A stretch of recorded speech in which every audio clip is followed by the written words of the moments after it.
সেদিন চলে গেছিলাম বেলা শেষে পার্কে। এটা মালদাতে নতুন হয়েছে, নতুন বললেও ভুল, মানে 1 বছর মোটামুটি হয়ে গেল। মালদার বাসিন্দারও তো আশা করি জেনেই গেছো। তো এটা বেলা শেষে হওয়ার কারণটাই হচ্ছে এটা, মানে এই পার্কটা থেকে এই সুন্দর দৃশ্যটা এত সুন্দর দেখা যায়। তো নামকরণটা কিন্তু পারফেক্টলি একদম সাকসেসফুল। আমরা ইচ্ছে করে এই টাইমটাতে গিয়েছিলাম যাতে এই দৃশ্যটা ক্যাপচার করতে পারি। বাইকে গেলে মাত্র 15 মিনিটই লাগে আমাদের বাড়ি থেকে যেতে। তো এটা ছিল আমার সেকেন্ড টাইম। ফার্স্ট টাইম এসেছিলাম আমাদের ফ্যামিলি পিকনিকে সব পরিবার মিলে। তখন এটা ওপেনিং হয়নি, কাজ চলছিল, বাট পিকনিকের জন্য কিন্তু স্পট ওয়াইজ ভাড়া দিচ্ছিল তখনও।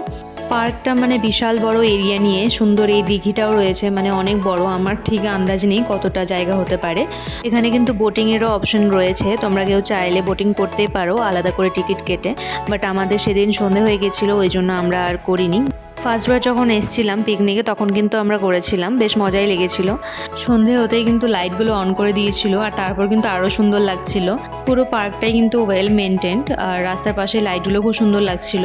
আর ঝোপঝাড়ে আমার একটু সাপ থাকারও প্রবণতা মনে হচ্ছিল, তো একটু ভয়ে ভয়ে হাঁটছিলাম আর কি। তো তারপর দেখতে পেলাম এই পাখিগুলোকে, এত সুন্দর লাগছিল, তো ভিডিও না করে পারলাম না। সেখানে কিন্তু রেস্টুরেন্টও ছিল, তো সেখানে মোটামুটি স্ন্যাক্স আইটেমগুলোই পাওয়া যায়। তো আমরা সেখানে অর্ডার করে নিয়েছিলাম কফি আর 2টো রোল।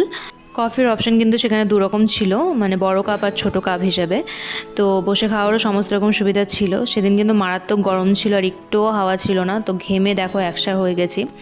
তো যাই হোক, তারপর আমাদের রোলটাও চলে এলো। টেস্টটা ভালোই ছিল, আর দামগুলো রিজনেবলই ছিল। 40 টাকা করে দাম নিয়েছিল, আর কফিটা নিয়েছিল 20 টাকা করে। তো এরপর এখানে ছবি তোলার জন্য কিন্তু বেশ সুন্দর সুন্দর বাস দিয়ে ডিজাইন করা ছিল।